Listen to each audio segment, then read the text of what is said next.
इस बात से बिल्कुल भी इनकार नहीं किया जा सकता कि परिवार में लड़की के पैदा होते ही उसे शादी का सही मतलब सिखा दिया जाता है। मुझे भी बचपन से ही यही सिखाया गया था कि शादी एक पवित्र बंधन है जिसे हर कीमत पर संजो कर रखना चाहिए। शायद ऐसा इसलिए भी क्योंकि मेरे माता पिता और भाई बहनों की मैरिड लाइफ बहुत ज़्यादा खुशहाल थी। यही एक वजह भी है कि मैं इस तथ्य पर विश्वास करने लगी थी कि आज जिससे भी मेरी शादी होगी उसके साथ मैं कदम से कदम मिलाकर चलूँगी। लेकिन मेरे साथ ऐसा नहीं हुआ। समय के साथ मुझे समझ आया कि कैसे हम दूसरे की खुशियों की परवाह करते हुए खुद की खुशी को दांव पर लगा देते हैं। दरअसल जब मेरी शादी हुई थी तो उस समय मैं केवल 26 साल की थी। अपनी शादी को लेकर मैं बहुत ज़्यादा एक्साइटेड थी। ऐसा इसलिए क्योंकि मुझे यकीन था कि मेरे माता पिता की तरह मेरा वैवाहिक जीवन भी काफ़ी अच्छा होगा। उन्होंने मेरे लिए एकदम सही इंसान चुना होगा जो मुझसे हमेशा खुश रखेगा। लेकिन मैं नहीं जानती थी कि मेरी किस्मत में कुछ और ही लिखा था। शादी से पहले मैं अपने होने वाले पति से 1 से 2 बार ही मिली थी। वह काफ़ी शर्मीला और शिष्ट था। उसे देखकर मुझे यही लगा कि वह मेरे लिए एकदम परफेक्ट है। मैं अपने फैसले से काफ़ी ज़्यादा संतुष्ट थी। मेरे पिता ने भी मेरी शादी बहुत अच्छे से की थी, लेकिन शादी की पहली रात मेरे साथ कुछ ऐसा हुआ जिससे मेरी ज़िंदगी को बुरी तरह से हिलाकर रख दिया था। सभी जानते हैं कि शादी की रात कितने मायने रखती है। इस अनुभव को यादगार बनाने के लिए मैंने खुद को तैयार कर रखा था। मेरे पति अंदर आए, बैठे और मुश्किल से कुछ मिनट ही मुझसे बात की। उन्होंने यह कहकर बात को ख़त्म कर दी थी कि वह थक गए हैं। मैंने भी यही सोचा कि शादी की रस्मों के कारण थकान हो गई होगी, इसलिए मैंने भी इस बात पर ज़्यादा जोर नहीं दिया। मेरी शादी की 1 सप्ताह बीत चुका था और मेरे पति ने मुझे अब तक छुआ नहीं था। मुझे कुछ अजीब सा लग रहा था, लेकिन मैं अपनी तरफ से पहल नहीं करना चाहती थी। ऐसा क्योंकि मैं भी बहुत शर्मीले स्वभाव की हूँ। वैसे तो वह बहुत सभ्य व्यक्ति था, लेकिन एक चीज़ों जो मुझे बार बार परेशान कर रही थी वो यह कि उसे मेरे साथ फिजिकल होने में कोई दिलचस्पी क्यों नहीं थी।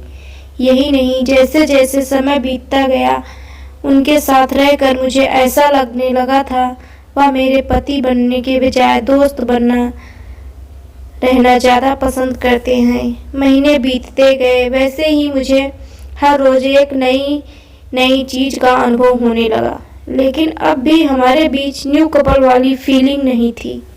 ऐसा लग रहा था कि शादी करना और इसे बनाए रखना उनकी मजबूरी बन गई थी। मैंने कभी उनसे शिकायत नहीं की। ऐसा इसलिए क्योंकि वह बेहद नेक दिल और दयालु इंसान था।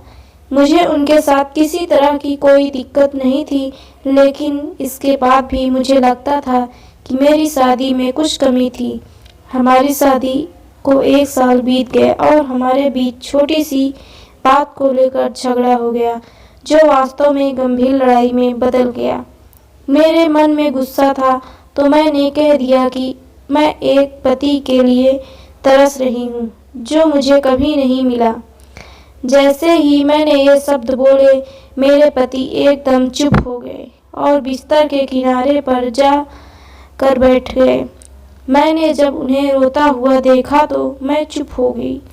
मैं दंग रह गई। ऐसा इसलिए क्योंकि मैंने आज तक उन्हें मेरे सामने कभी इतना कमज़ोर होते हुए नहीं देखा था।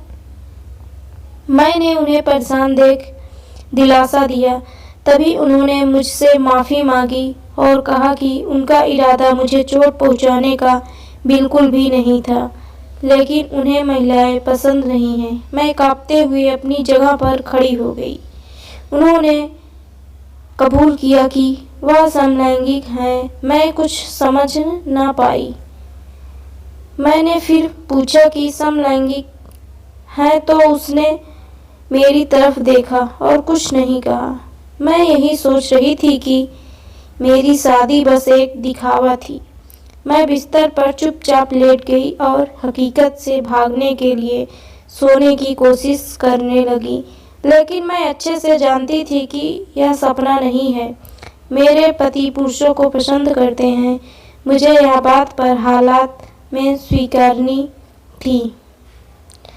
लेकिन इस दौरान मेरे अपनी खुशी का क्या? मैंने अपनी खुशी की परवाह न किए बगैर उनके साथ जीवन भर शादी का ढोंग रचाने का फैसला किया।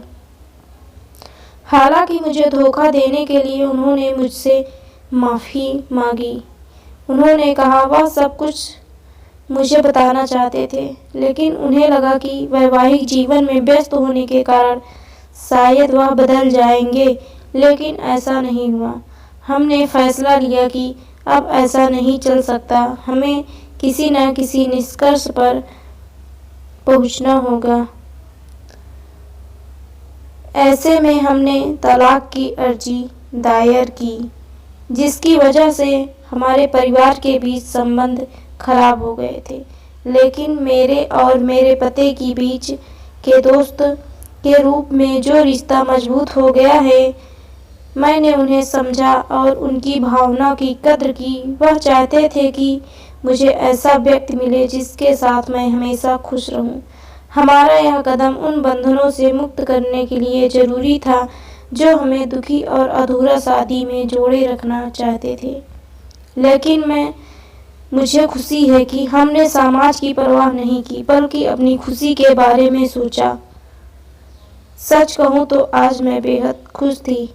तो दोस्तों, आपको ये स्टोरी कैसे लगी? अच्छी लगी प्लीज़ दोस्तों लाइक शेयर कमेंट जरूर करिए। तो फिर मिलते हैं एक नई स्टोरी के साथ। Thank you and bye bye.